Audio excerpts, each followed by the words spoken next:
Hello and welcome to Questions for Judges, a production of ABOTA, Fort Lauderdale. My name is Jeff Adelman, and what we're trying to do here is bring different judges on the air, ask them about what works in the courtroom, things that they like, things they don't like, and a little bit about the judges as well. And today, for our first episode, I'm thrilled to have Judge Alan Forst from the 4th District Court of Appeals. Thank you so much for entertaining us today, Judge Forst. I appreciate that. Well, I was just walking down the hall and some guy says, "Chocolate in here."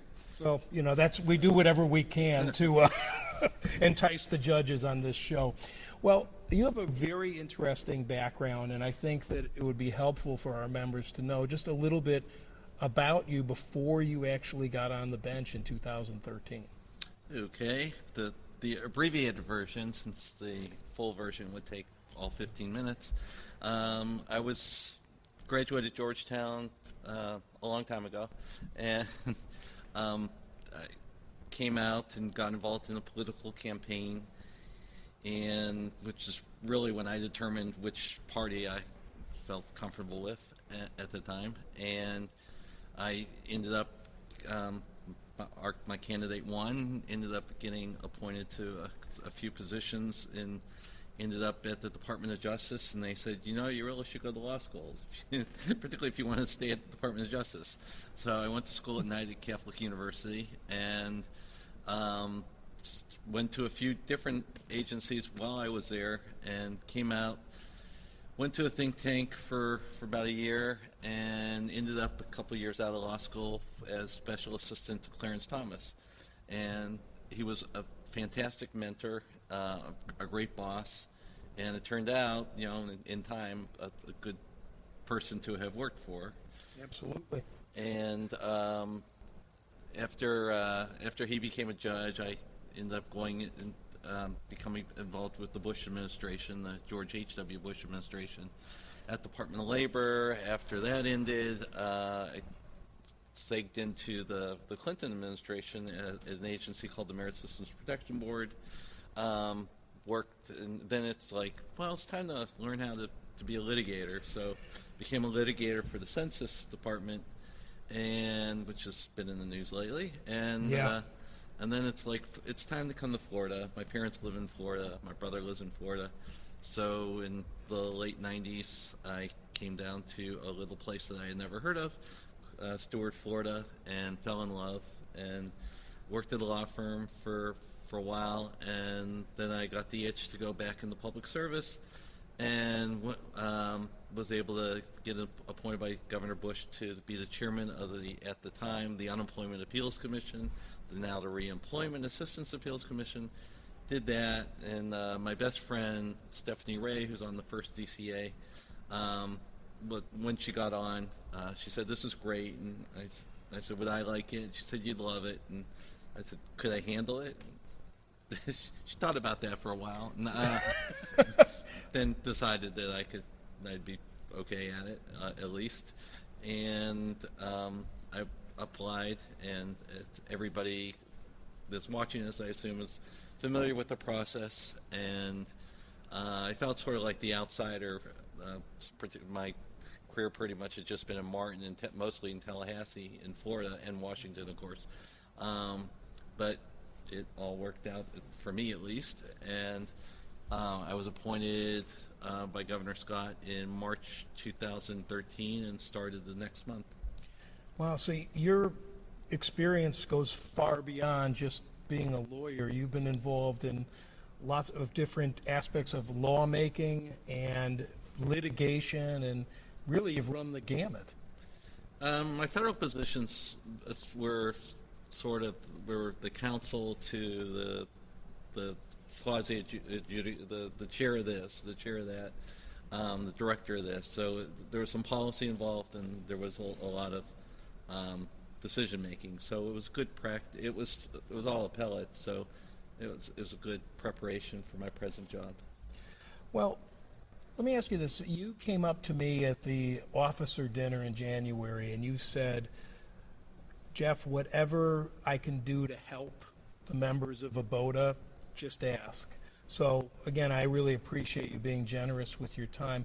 But why is it that you feel so strongly to give back to ABOTA and other legal organizations?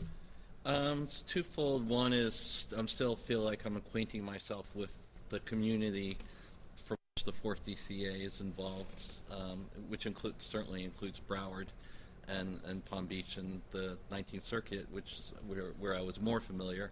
The other part is I've always been involved with bar activities as a way.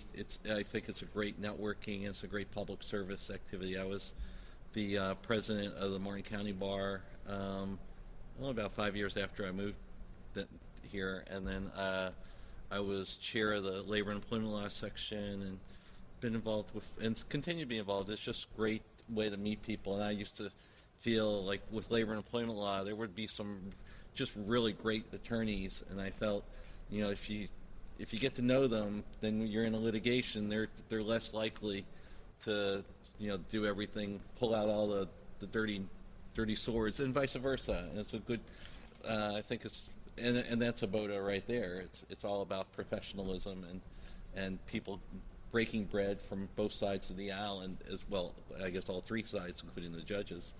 Right. So I feel it's very important. Yeah, professionalism and relationships. I remember at that dinner, John Richards was being honored. I had just litigated a case against him, but we're both ABOTA members, and it was really an honor to see him get Trial Lawyer of the Year at that dinner. So, again, it really is important. Well, what kind of advice would you give someone who's obviously handing an appeal, they're writing a brief that you're going to be reading? What type of things could you tell them would be helpful to you who's reading that brief?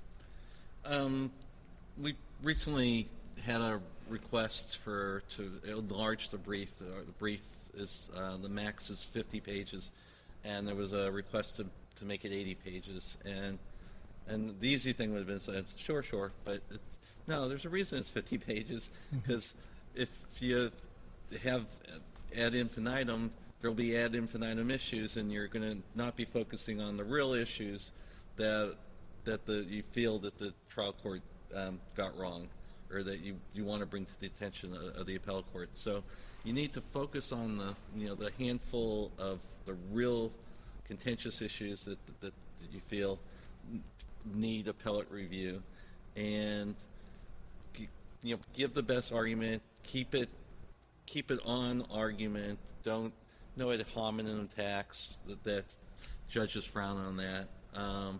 And again, very very focused on the pertinent issues, and assume that we're reading every word, because we are, of the briefs. So not expanding it to 80 pages, I mean, brevity is what you're looking for. Let's get to the point. Well, 80 pages could end up in 15 issues, and there can't be, well, yes, some things there are, but there's 15 issues. A lot of them are going to be very tangential, and it can be done very, very well in 50 pages. The best appellate attorneys in the country manage to stay within 50 pages. Now, most of the time when somebody's doing an appeal, they're not going to get oral arguments. How do you decide whether or not to grant oral arguments? Well, the first disqualifier is you have to ask for it. 99% of the cases that we hear oral argument are requested. In fact, I could think of only one case in 6 years where we requested oral argument that they had not requested. Mm-hmm. The second, in terms of requesting it, just saying I want oral argument because I feel it would help a sentence like that, that's not the best way to ask for it. Why is oral argument requested? What's special? What's so special about this case? If it's just purely on the facts, and that's something that should be able to be brought forward in the brief. But if there's an issue that seemingly is of great public interest, that's something that we'll look at. If there's some conflicting opinions from either our court or from the other courts, that's something we'll look at. Or if it's just an issue that's still being sorted out, but flesh it out a little bit in the request for oral argument to help us to determine it, because if we can't, well, we and also the other thing is it a case that seems like a lot of money has been spent, and this would not necessarily be a good expenditure of the client's money, although that's really a call for the attorney and the client to make. Well, once oral argument is granted, what type of advice would you give to anybody who's presenting to the panel? Listen, well, these are kind of obvious things. Yeah. Listen closely to the questions. Be prepared to respond, to know your record very well. We've gone for the record to some extent, but there may be some things that are not clear from the record. So be prepared to discuss the record. Know the various case law, particularly if there's conflicting case law. Know the cases that you cite. If you're going to cite a case, know them. If the other something that always amazes me is when the initial brief says we're relying on Jones versus Smith, and 5 different cites to it, and then the answer brief doesn't even address that. It's the first thing I'll look for in the answer brief. Well, what do they say about Jones v. Smith? And if it's not in there, that's the first thing I'll be asking in oral argument to the appellee. Sure. And I just did moot courts here at the Florida Bar, and the thing that we tell the kids that are arguing is, if you're the appellee, we should be seeing you furiously scribbling during the appellant's oral argument, so you're responding to them. And in rebuttal, don't make a closing argument. That's wrong court. You should be also furiously scribbling and rebutting. That's what rebuttal is called. Exactly. Well, it's interesting. You mentioned that you worked with Clarence Thomas, who is famous for not asking questions on the bench, and he picks his moments. How do you determine whether or not you ask questions from the bench? I'll go over the night before. Well, I'll meet with my clerks the day before oral argument, or sometimes a couple days before, and we'll discuss the cases that are assigned to me, the lead judge on, because that's the case that they've been immersed in, and then either the morning of or the night before, I'll sit down and go through. I write notes on everything. I go every case, and I'll go through my notes, and as I'm reading the case, I'll be like, what do they mean by this, or how are they saying that this case is inapplicable? And then I'll actually type my questions that I'm interested in hearing answered, and then sometimes as the case is going along, I'll try to pick up on something. And then sometimes it seems like, okay, case seems to make sense, so let's see what they have to say and take it from there. And so sometimes it's, as they say, a hot bench. The three of us are just asking all kinds of questions, and sometimes I guess the attorneys need to read the bench, and sometimes it's like, okay, I see I have 14 minutes left, but I will sit down. Some of the best arguments I've ever made are when I keep my mouth shut. If things are going the way I want, just keep it shut. So it's possible to grab victory from the jaws of defeat, and it's also possible to grasp defeat from the jaws of victory. Absolutely. And you mentioned that you have clerks, and you have 2 clerks. I actually have 3. 3 clerks. And they're all attorneys, correct? Yep. Okay, so it's good to have kind of a sounding board back away from the bench and everything else, just to kind of run the different ideas by 3 other legal minds. Right. So even for cases that we're just conferencing on without an oral argument, my clerks and I do essentially an oral argument where I'm asking them questions on the bench memo that they've done, and I'm hoping that the other clerks have read the bench memo. In fact, I'm getting new clerks in the next month, and I'll say you're going to be reading everybody's bench memos so that we could all discuss it. It's good preparation. Absolutely.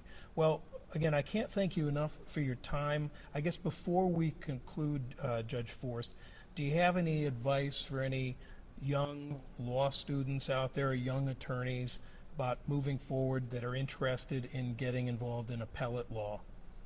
Well, I guess the best way is the best way is to do moot court and law review in law school, and get involved with various fraternal or organizations in law school. Try and get an internship during your law school years with appellate court, and then apply for a clerkship with an appellate court, particularly if that's what you're interested in. Although I guess federal trial courts do a lot of similar work to appellate court, and actually I have 2 law clerks that are leaving me. One just left, and one's about to leave. One's going across the street to a federal magistrate, and the other ended up going to Kansas to work for a federal trial judge. So Florida to Kansas. Yeah, never been. So they certainly love the clerking aspect, and the one that left a year ago, he's clerking in Miami. So, Any advice to anybody who is seeking to be a clerk for a judge? Get your applications in early. Make sure you're well credentialed. It's very competitive, and become prepared for the interview. I'm always astounded. I think judges are very unimpressed when it seems like, oh, you're just one of 15 people that they're interviewing with, and they really haven't done any individual prep. They're just there to talk about themselves. It's the judge, to realize. One of the young people that I'm hiring that are starting with me in a little over a month. He came in and started telling me stuff, and it's like, how did you know that? And he said, oh, I was driving down, my girlfriend was reading me from your judicial application. It's like, I like this guy. That's sharp right there. Yeah. Well, again, thank you so much for your time. Thank you to all of you for watching, and stay with us for the next one. My name's Jeff Adelman with Fort Lauderdale, ABOTA. This is Judge Alan Forst.